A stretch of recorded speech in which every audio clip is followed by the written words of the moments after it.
suis d'accord avec vous, ça ressemble à rien, c'est très bizarre, presque futuriste, mais en tout cas c'est très ingénieux. Et je vais vous présenter ce que c'est un support pour perceuse filaire qui permet de réaliser à répétition des perçages avec une inclinaison prédéfinie, enregistrée. C'est pour des travails un petit peu répétitifs. De ce genre-là, quand on cherche à faire à répétition un perçage avec un angle prédéfini. C'est relativement simple au final à construire quand on sait comment il faut le faire. Donc voilà, mon idée, mon projet, ma proposition, c'est de vous expliquer comment j'en suis arrivé là, vous expliquer comment c'est conçu, les éventuelles erreurs à ne pas commettre, les conseils que je peux vous recommander suite à ma conception.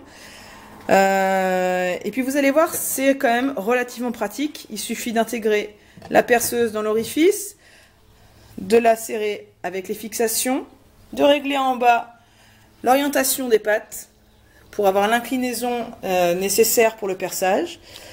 Après on prend la machine en main, on n'a plus qu'à percer et le tour est joué. Alors si vous êtes intéressé par comprendre comment j'en suis arrivé là et du coup comprendre comment le construire pour l'avoir également dans votre atelier, eh bien c'est parti. C'est la nouvelle vidéo Copo & Co.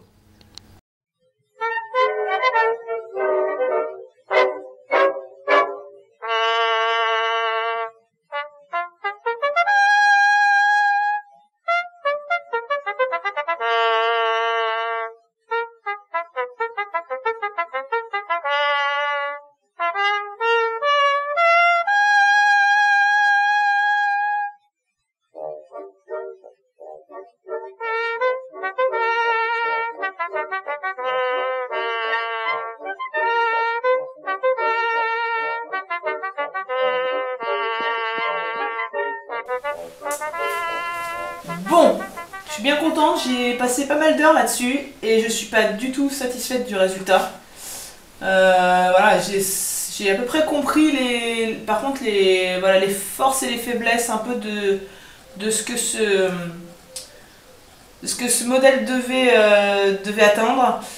Et du coup, je vais partir sur une autre conception avec des guides doubles de chaque côté. Je vais voir comment je vais me débrouiller. Mais concrètement, vous voyez, quand je trouve qu'il y a... Voilà, ça bouge toujours. Alors c'est lié à des problèmes de conception. Je me suis un peu précipitée. J'ai voulu faire ça rapidement et du coup, je l'ai fait mal. Parce qu'en fait, finalement, les arêtes ici sont pas nickel, donc ça frotte, mais quand ça frotte pas, après ça coulisse pas assez. Donc bon, on va repartir avec la scie sous table, avec un guide parallèle, de façon à faire les deux côtés comme il faut. Et on va essayer de faire ça mieux. Il y a l'idée, mais la conception n'est pas là, il y a trop de jeux au milieu, donc vous voyez, ça bouge un peu de gauche à droite, et l'idée c'est quand même d'avoir quelque chose qui soit plus précis que la main levée. Et en l'occurrence, je me demande si à la main levée, je vais pas faire un truc plus précis qu'avec ça. Donc je démonte, je pars sur autre chose, et puis après, on reteste. C'est ça aussi de concevoir, c'est se confronter à des échecs, à des situations qu'on pourrait améliorer. Donc je vais essayer. C'est parti.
Donc c'est non sans une certaine émotion que je vous présente la version 2 aboutie de mon projet qui consistait à trouver un système pour pouvoir faire des perçages inclinés avec ma perceuse, des perçages qui soient répétitifs et toujours avec la même inclinaison.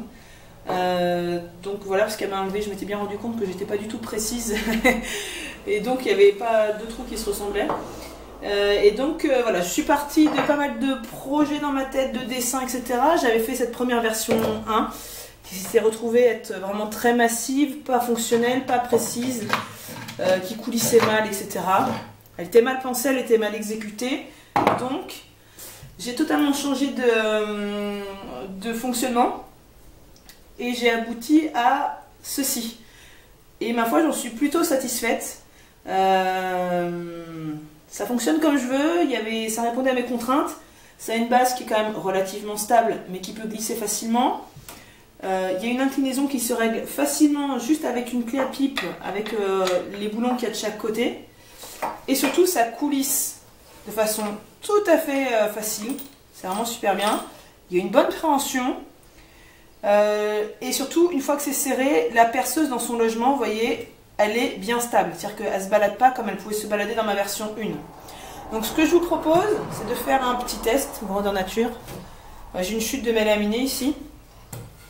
Donc on va se définir un petit réglage à main levée. Voilà, hop. Il n'y a pas besoin que ça soit mesuré, on s'en moque un petit peu, on ne cherche pas un angle spécifique, on veut juste vérifier que le principe fonctionne. Voilà. Donc l'idée par contre c'est de régler quand même les deux côtés de la même façon parce que sinon ça va être tordu, ça va pas bien glisser.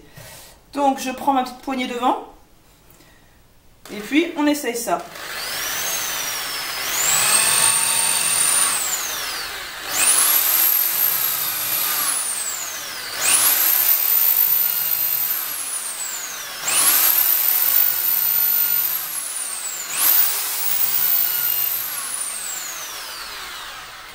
Voilà, alors je le pose parce que quand c'est incliné, ça tient pas du tout bien droit. Il y a vraiment le poids de la perceuse qui joue pas mal. On va mettre dedans, hop, des boulons juste pour vérifier que l'inclinaison à chaque fois est à peu près identique. Mais normalement, ça ne bouge pas.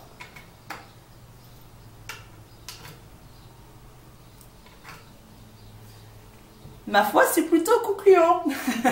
Alors là, j'ai mis juste un forêt à bois, mais on peut tout à fait imaginer de mettre des cycloches ou des choses comme ça. Voilà, c'est très probant. Je la verrai, je pourrais l'acheter. Voilà, bah écoutez, j'espère que ça va peut-être vous inspirer, répondre à une problématique que peut-être vous aussi vous vous posiez. Donc voilà, je vais vous faire un petit tour de la présentation de la machine pour que vous voyez peut-être mieux avec en gros plan comment elle est composée. Et puis c'est parti. Alors cette machine, finalement, elle est relativement simple et confortable à prendre en main, ce qui est vraiment différent de la version 1 que vous pouvez retrouver ici, qui était vraiment mon premier prototype et qui s'était révélé être vraiment pas du tout stable et pas du tout efficient dans ce que je recherchais. Alors, la composition elle est assez simple. En bas, vous avez une base rectangulaire. Pardon, carré, mais vous adaptez la forme à vos besoins aussi, à vos contraintes. Hein. À l'intérieur de chacun des côtés, vous allez avoir un écrou avec des griffes qui est incrusté dans le bois. Et bien sûr, en opposition, vous aurez un boulon à chaque extrémité sur lequel sera fixée une patte métallique, qu'on retrouve également de l'autre côté, qui est fixée au centre de la patte inférieure. Voilà. Et de cette patte inférieure sort deux morceaux de tourillon, hein, c'est du diamètre 8, que j'ai fixé en haut, c'est même pas collé en haut en fait, hein, j'ai emmanché un bout de bois qui était percé. Et là où il faut vraiment être vigilant, c'est que en haut, l'écartement entre les deux trous doit être le même que celui qui se retrouve sur la plateforme de fixation de la perceuse et que celui qui se retrouve sur la patte inférieure. Donc pour fixer la perceuse, j'ai pas mal cogité, du coup on se retrouve avec des trous qui ne sont plus utiles, mais quand j'étais dans la démarche de réflexion, il a bien fallu que je fasse mes tests, parce que pour vous expliquer au début, je pensais juste fixer avec un boulon devant, un boulon derrière, toujours avec le système d'écrou à griffe qui se retrouve dans la partie intérieure. Mais je me suis rendu compte que la perceuse avait tendance à se basculer trop de gauche à droite. Donc en fait, j'ai abandonné ces deux orifices-là pour les remplacer par ces deux-là, qui ont l'avantage, une fois que les deux boulons sont serrés, de pousser la perceuse au fond de son logement et d'assurer un maintien sur la gauche et sur la droite. Ce qui fait que, on peut le voir, quand on bouge la perceuse, elle ne bouge pas de son logement, quoi. Si ça bouge, c'est parce que l'ensemble bouge. Mais en elle-même, la perceuse, elle est vraiment bien fixée à l'intérieur. Et puis j'avais aussi eu le petit problème de la préhension sur cette machine-là. Parce qu'une fois que j'avais la perceuse en main, je me rendais compte que j'avais plus assez de place, ou en tout cas, c'était pas pratique pour tenir la machine. Donc en fait, j'ai recyclé une petite fixation, vous savez, pour les tringles à rideaux. Alors après, vous pouvez faire avec tout ce que vous avez, une vieille poignée de porte, peu importe, hein, même une poignée de votre conception, mais bon, moi j'avais ça me servait pas. Et ma foi, la forme est plutôt efficace, on peut même mettre la main devant, enfin le doigt dedans si on préfère. Ma foi, je trouve que c'est tout à fait adapté aux besoins que j'avais sur cette machine-là. Et donc le réglage est plutôt simple, hein. Moi j'utilise une clé à pipe pour serrer, desserrer les deux fixations du bas, et identique pour desserrer la perceuse ou la serrer. Alors, en ce qui concerne le trou de la perceuse, j'aurais eu une scie cloche du bon diamètre et qui coupait, il n'y a pas de problème, je l'aurais utilisé. Mais dans le cas présent, je n'en avais pas. Donc j'ai fait ça avec les moyens du bord, avec la scie sauteuse, et c'était vraiment pas parfait. En même temps, c'était pas problématique pour moi, parce que ça n'empêche pas à mon guide de fonctionner. J'ai volontairement fait le trou un petit peu plus grand, parce que comme vous pouvez le voir ici, l'écrou a tendance un petit peu à sortir, parce qu'il aurait fallu vraiment que je fasse un logement plat à l'intérieur, mais vu que ça arrondit, c'est pas parfait. Donc j'ai volontairement fait un petit peu plus grand de façon à avoir la place de mettre mes écrous. Voilà, alors ils sont vraiment pas bien fixés. Vous voyez, par exemple, celui-ci est plutôt bien fixé, il est au bord du cercle. Là, c'est pas le cas, mais bon, ma foi, c'est dans l'axe du boulon, et c'est ça qui est le principal, et c'est ça qui est dur à avoir, donc bon. Ça tient, c'est le principal, donc je le laisse en l'état. Et puis, vous le verrez certainement dans la vidéo, ou peut-être vous l'avez déjà vu, mais en fait, j'ai enduit les tourillons ici de savon. Alors, je pense qu'on peut le faire aussi avec de la bougie, avec de la paraffine, tout ce qu'on veut. Et en fait, ça améliore vraiment la glisse, c'est incroyable, vous voyez, ça descend tout seul même. C'est tout doux, c'est vraiment très fluide. Donc je pense que voilà, c'est quelque chose qui coûte vraiment pas cher. Bien sûr, c'est du savon dur, hein, c'est pas du savon liquide. Et on n'entend même pas, ça frotte même pas, c'est tout à fait concluant. Donc voilà, j'en suis vraiment super satisfaite, j'ai pas mal cogité. Et au final, celle-ci m'a pris beaucoup moins de temps que celle-ci, qui pourtant n'est pas utilisable.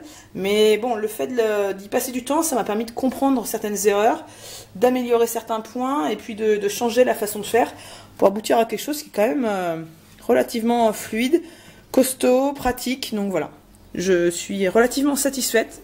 Le temps que j'y ai consacré n'est pas vain. Et en effet, quand on teste, du coup, on voit bien que l'inclinaison est régulière, voilà. Après, rien n'empêche d'intégrer des butées, hein, je pense avec des petites pinces ou des petits clips, des serre-fixes, des choses comme ça, pour faire une petite butée et s'assurer qu'on ne descende pas trop profond. On peut aussi voilà, jouer là-dessus. Y a moyen d'améliorer encore en fonction des besoins, mais déjà ça fait une très bonne base de travail à mon sens. Et puis n'hésitez pas à commenter, à partager, à vous abonner, parce que la prochaine fois que je ferai un petit système encore de ma petite conception maison, vous en aurez la primeur, comme ça vous serez informé, vous aurez une petite alerte sur YouTube qui vous dira qu'une nouvelle vidéo est disponible.